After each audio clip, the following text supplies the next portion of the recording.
This week, we're in New York City with hometown hero, cultural icon, and one of the greatest players in tennis history, John McEnroe. You know, when I'm at my best, I feel like I'm the best that's played. He dominated the sport throughout the early 80s, achieved rock star fame, and became a tabloid sensation. I became what I would say was sort of like a cigarette smoker that couldn't kick the habit. McEnroe reflects on his life as a broadcaster, the challenges of fatherhood, and the loss of his parents. I'm still coming to grips with it, I'm still coming to terms with it. Plus, the avid art collector gives us a tour of his Soho gallery and shows us the mission of his Manhattan Tennis Academy in action. All that's coming up right here on In Depth.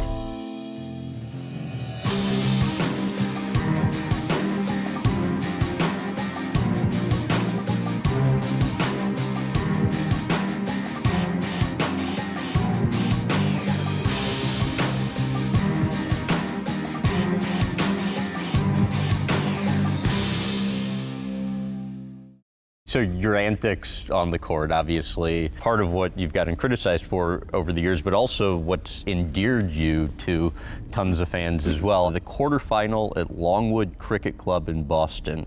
What happened after losing the doubles match? I got freaked out by this couple or lady that was clapping, you know, and we lost, and it was like, basically, I made the mistake. It was a stupid thing to do. I was 19 years old, I think, or something like that. And I went over and I basically spit like in front of her, not on her, and that's still gross and wrong to do it. Just because I was so pissed at this person, and, you know, kept going for like 2-3 minutes after the match was over. I think it was the husband, got up, you know, and threw a punch and hit me, you know, and people broke it up because I was sort of like bordering on being out of control. It could have been worse had I, you know, decided I actually was going to throw a punch. You went to anger management counseling at one point in your life. How much, if at all, did it help? And then another part of that is, you made the comment before that you also, in the back of your mind, never really wanted to completely give up the anger, right? I think in some ways, you know, anger can be used in a positive way. If it gets you to try harder, it's a good thing to express yourself. There's times where it goes too far, there's no question about it. I've been to many different people, not all because of anger management. Sometimes, unfortunately, in divorces and things of that nature, and you get to a point where it gets to a stage where something might be court appointed, which I was more than happy to do. I've probably seen at least 10 people. Really? Oh yeah. I mean, some for a guy moved, or a girl, this, that, I mean, or I decided to try, or just time went by, you know, different areas. But there's certainly, it's certainly something that's worth trying. And if I'm fortunate enough to be in the position where I can afford it, because God knows they charge, you know, way too much for most people, then I'm lucky enough to be able to hopefully benefit. Why did you say with the anger, it got to a point later on in your career where you didn't know if you were getting angry because it was expected of you, or because you were actually angry? Probably because of the kids. You know, having kids, you're obviously, as a father, you're going to be setting a different type of example. So I became what I would say was sort of like a cigarette smoker that couldn't kick the habit. You know, I didn't want to be doing it anymore. I'm not saying it was necessarily wrong. I just felt like I was doing it for the wrong reason. To what extent do you feel you maximized your potential? I didn't reach my potential, but it's very difficult to reach your potential. I think I did better than most people. If you look at where I was at, say, the end of 1984 or 1985, when I was at that stage, I thought no one's ever played, you know, better than I played. You know, when I'm at my best, I feel like I'm the best that's played. I brought the game up to a different level. But why aren't I feeling better about it? So I felt like something was missing in my life. It wasn't the tennis part. So because of that other part, probably ultimately my tennis was hurt. And a whole series of other things. You know, I didn't go into my first marriage saying, let's, you know, have 3 kids in 5 years and then we're not together. Right. So there's a whole host of things, you know, and some, Lord knows, you know, I made mistakes, plenty of mistakes along the way, but I didn't do any of those things with the idea, I'm going to screw everything up. The end of your tennis career, per se, was also basically the end of your marriage. You wrote, "I felt as though the bottom had dropped out of the world." How would you describe the feeling? What I had basically thought I was stopping for, in a way, was so that allow my ex-wife to sort of have the opportunity to go out and do her thing and then take care of the kids, which I thought, hey, that's not a bad thing. They're young, and that would be a good thing. So then to have sort of neither one of those, in a way, like the end of the marriage and the career, that was, you know, that was a lot to handle. That seemed a bit overwhelming. When you tell a TV executive, don't pay me more, they actually start listening a lot more carefully. What do you remember from when Nike founder Phil Knight came to you and asked, what do you think of Just Do It? Terrible idea. That's what you said. Yeah, terrible idea. Why? You know, everyone says that. Well, exactly. But to me, it was like, come on. I mean, you got to think of something better than that. So that's why I'm sitting here at, you know, at a tennis academy, and he's worth $25 billion. What does he think about and how does he get there? Right, nerves burn energy. And so for all the conditioning you do off court, there's no way to really prepare for that, and that's the X factor in this match. You broadcast all the Grand Slams. How did you get to the place, though, where you could do that for rival U.S. networks? Well, I got to do it by, this is, I thought was my best chance of success. Go to them and say, don't pay me any more money, the next contract.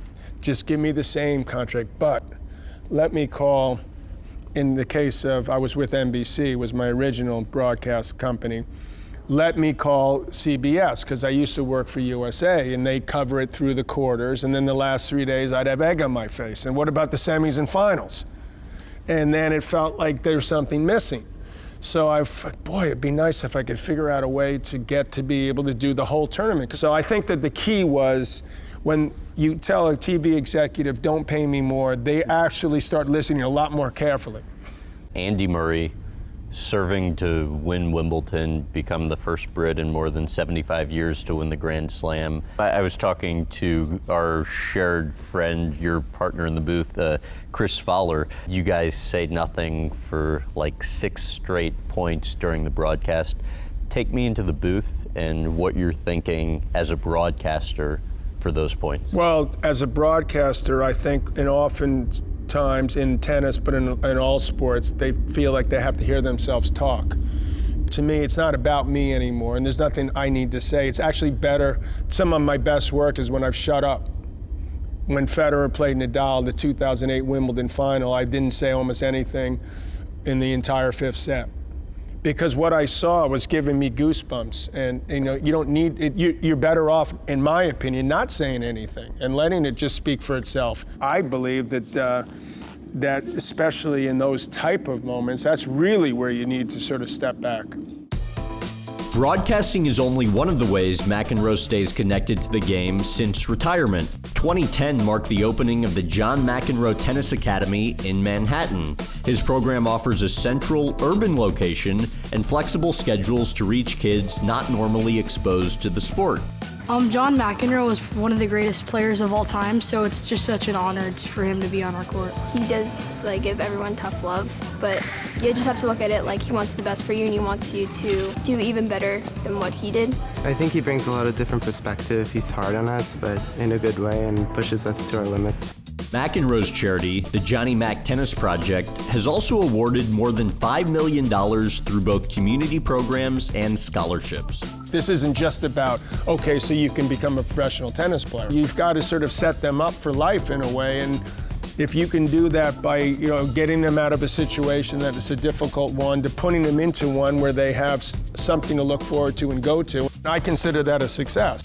McEnroe partnered with both Sport Time tennis clubs and the city of New York to launch the academy after his efforts to work with the U.S. Tennis Association fell through. The likelihood you're able to eventually work with the USTA here, you think, is what? I don't think very good. Why not? You have to ask them. You know, I think that Every year that goes by, it's another mistake, another opportunity lost. They have a tremendous amount of money that they make each year. What's their revenue? $150, $200 million in 1 year? And then they say, well, we don't have the budget for, supporting your academy or giving you money just to sort of take care of some kids. And so I said, my answer to them over the years would be, well, listen, you've tried many different things. You put in tens and tens of millions of dollars, more than that. And let's say you gave me $10 million and absolutely nothing happened. You've done that numerous other times. Why not, give an opportunity to someone who's obviously has a history of success and hopefully can inspire some people, etc. But that seemed to fall on deaf ears. How tough was 2017 for you? I still feel like I was, a 2x4. You pay close attention to somebody's handshake, right? The weak fist shake is a little tough to take, especially when it's someone you look up to. Muhammad Ali gives me the fist shake. I'm like, whoa. Pete Rose broke my hand. It's like fighting for my life there. What would you say is your most valuable possession? Where I live and being in Manhattan, and I love being in Malibu. I love being on the beach, and so that's amazing. So those type of things. Mr. McEnroe, you started your son playing tennis, of course. Did you expect it to end up this way? People have been telling us for a long time that John had serious potential as a really good player, but to have it quite come to this quite this fast, it's completely unexpected. Your parents, you said they had a serious and demanding side. They expected achievement. In what ways? Well, I think in all ways. They gave me opportunities that most kids don't get.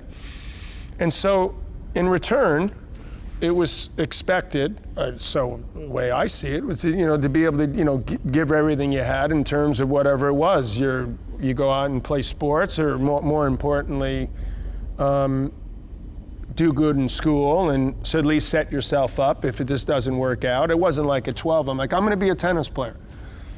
I think that my dad, I didn't really want to play tennis that much. It felt like it was pushed on me a little bit. But, of course, you always wonder, to what degree do you push? Did they push me too much? That caused me, to some ways, to sort of lash out. Or is it that, obviously, if they hadn't done that, I wouldn't have been the player I have. So to what degree do you sort of try to do that to better yourself? So you were the oldest of 3 siblings. Your dad, longtime manager, but I want to talk about your mom, Kay. I heard a couple stories. One, your dad finished second in his law school class of 500. She asked why he didn't finish first. 2, whenever you had an exam that you scored less than 95% on, she's asking what's going on. Well, so that's true. How tough was she? Well, she was tough, but I think that she was someone that was tough in a different way. I think that she saw a perfectionist side in me at a very young age, and someone who had a desperate desire or need to succeed at whatever I did. So she maybe sort of threw a little gasoline on the fire, or what she thought would be best for me, and that's the way she was also. How tough was 2017 for you? With 2017 both of your parents was definitely definitely tough. It was still coming to grips with it, still coming to terms with it. My parents obviously were an extremely important part of my life. My dad, and even though his health was declining and it was still hard, but I really thought my mom would have this opportunity to sort of have this last 5-10 years of her life where she could do things her way, because it had been about my dad more, and concern, and then frustration because he was not taking care of himself and getting old. And so that was extremely difficult to have that backed up 5 months later by my mom passing away. Like it blew my mind. And I was lucky. Both my parents lived to their 81. That's a pretty good life for most of them. But nonetheless, it's been, I still feel like I was, a 2x4. I just. Really? Yeah. How did you get through it?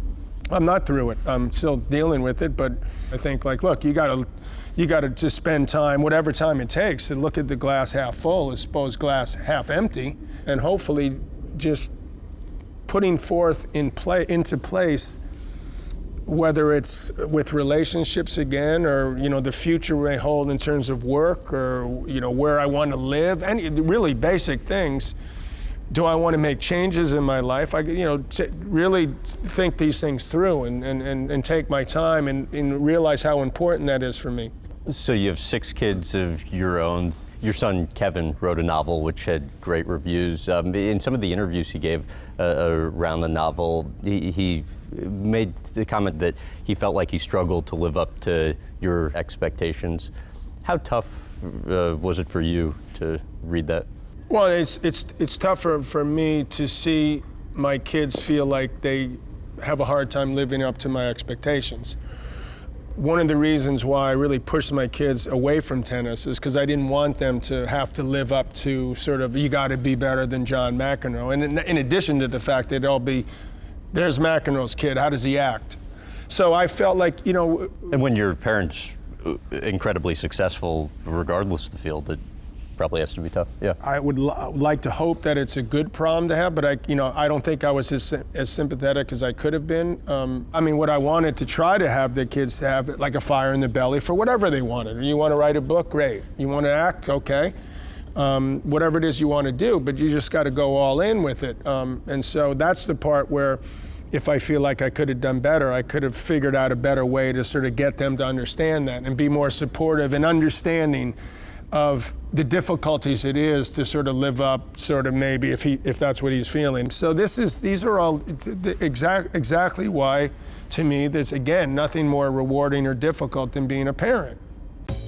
The first time he started coming around back in the day. He was like Trump before Trump. How was touring yourself? We had a great tour. I called myself the most traveled unsigned band in history. It's very difficult to sing and play at the same time, or at least for me. So when I started going out with Patty Smythe, my wife, yeah. Successful singer, I thought, this is perfect. We'll play in a band together. And she goes, I want to play mixed doubles with you at Wimbledon. And I go, you don't play tennis. And she goes, exactly.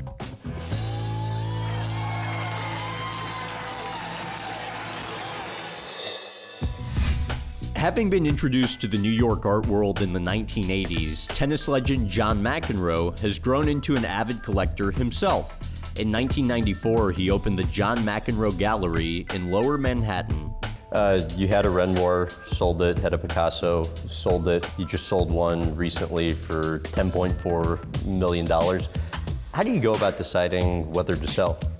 Well, I wish I hadn't sold a lot of them. Some of the art that I sold and made money on, but it's worth 20 times what it is, But if I'm gonna sit there and dwell on that, I can't imagine that being productive. Sometimes life gets in the way. I was trying to get a piece of art years ago, and right when it was happening and I was about to close the deal, Patty calls me and says, Anna's fallen and she thinks she's broken her arm. And I hesitated because I was like, I'm about to close this deal. Meet me at the hospital right now. And she understandably was furious at me because I was thinking, I was like trying to, I was like, look, I'm up there, I'll be up there, And then I was sort of upset about the way I was being treated because the people added some other piece of art. I was like, the hell with it, screw it. And I screwed both things up. I didn't get the piece of art that I wanted, and Patty was pissed at me. So that was like a lose-lose. This guy, Henry Darger, he's basically called an outsider artist. No one knew about him while he was living. And I find these artists interesting, the sort of guys that were put away, used any type of materials that they could in order to paint or draw or survive. This is a young artist, Oscar Murillo. This is a piece of work that just appealed to me. It's got a lot of different elements. I was more of a guy who liked realistic paintings, naked women. That seems to be a nice thing to a dead guy. This is a dead guy. This was materials that this guy, Matthew Day Jackson, used at his studio space. So he just sort of found objects. These are Warhol prints. They're not actual paintings, but it's like a famous series of his electric chair. The image itself is obviously thought-provoking, just the electric chair itself, just the fact that existed and was a way that people disposed of people until very recently. What do you recall from the first time he started coming around, back in the day? Your initial impressions? Well, he was a of very him? weird guy. I'm not going to say that I knew him, because I certainly met him, and he'd always be like, "Oh, you're great, you're fabulous." That type. He was like the Trump before Trump. Yeah. Maybe just the way he talks, so amazing. And he ended up doing a painting of me and my ex-wife. Right. Not one that I could hang in my living room right now, especially I've been with Patty 23 years. That's probably not something she wants on the living room, nor I.